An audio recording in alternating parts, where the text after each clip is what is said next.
Dr. Armin Schwarzbach. Welcome to Greece. What symptoms can occur in chronic Lyme disease? Chronic Lyme can do a lot of symptoms. Most common is chronic fatigue syndrome, but we also find multiple sclerosis symptoms, we find Parkinson's symptoms, fibromyalgia, we find rheumatoid arthritis symptoms, we find symptoms of Parkinson, we find symptoms of Alzheimer's disease. Why is chronic Lyme disease often misdiagnosed? Chronic Lyme disease is misdiagnosed because doctors don't ask the question for it and they don't know which symptoms can be by a tick bite. And 50% don't have the beginning symptoms, they don't remember a tick bite. Why is chronic Lyme difficult to treat? Chronic Lyme is difficult to treat because it's chameleon, and Borrelia is a spirochete. It can move everywhere in the body and it can hide and protect. It can do round body forms, cystic forms, its name, it can do biofilms. So it has escape mechanism.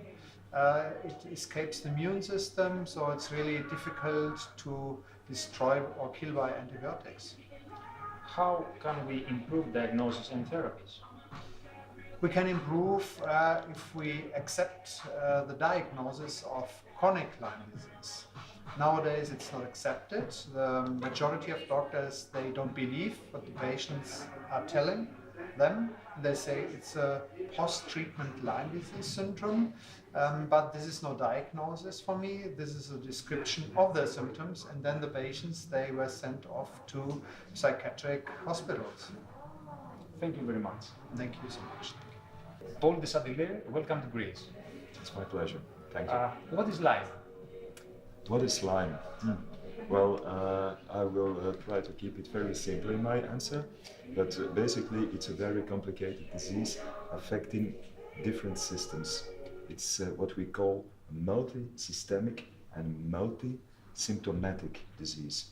So a global approach means that we need to work on the immune system, on the gut, on detox, on inflammation, on all systems. So I would conclude by telling Lyme is a multi-infectious disease and we need a functional approach if you want to cure the patients. How Lyme does affect the health?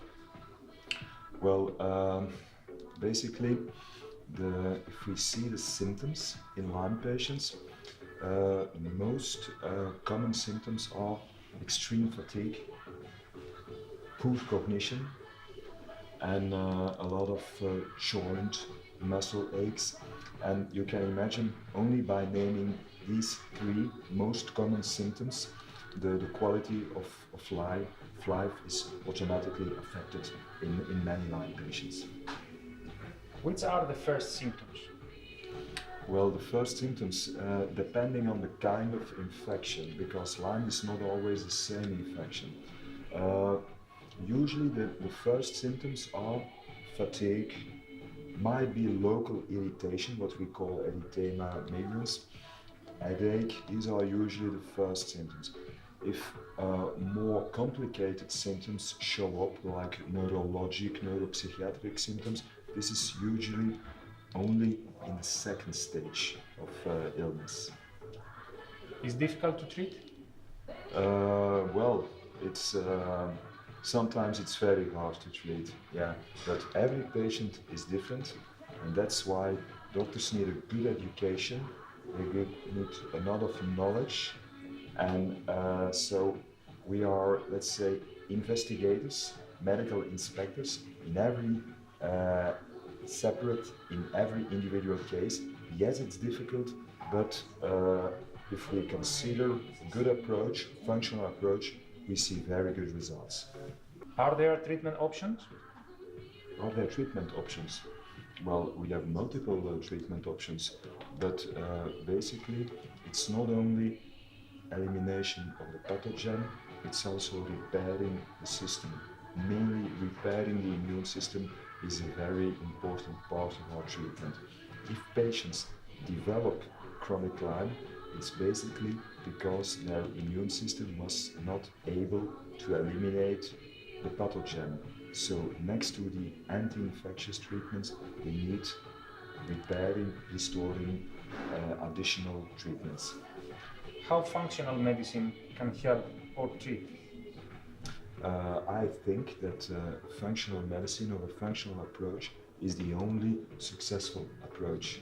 If we only look at the infection and if we only consider antibiotics in our treatment, we will have a lot of failures in our treatments. So, as an answer to your question, I think that functional approach, functional medicine, is the only solution. What is your exact professional situation? My exact professional situation, well, I'm a medical director of a compounding pharmacy and of a nutritional lab. And next to these daily activities, I'm also a very regular speaker on conferences. And I think a very big part of my activities is education, giving support and giving advice to medical doctors. What evolution do you see in medical treatment? Well, I think when we compare with our medicine was, for example, only 20 years ago, medicine was very symptomatic. So let's just, what are the symptoms? Let's make sure that we can suppress the symptoms. And now we see a very interesting evolution to a complete restorative therapies where we really focus on all systems. So I think the final goal of the treatment should be not only to treat the illness, but also to make sure that we can improve life quality. What are the further plans in Greece? The further plans in Greece, well, I think I'm very happy with the results of this first kickoff, and I think that Christos did a fantastic job by organizing this, and I see many doctors, even though they have a lot of experience, who are very interested in this new approach, new knowledge. So I think we should see this as a start of a new story with, in my eyes, regular meetings like this, where education and knowledge is shared, and the only final goal is to make sure that we have better treatments for our patients. Thank you very much.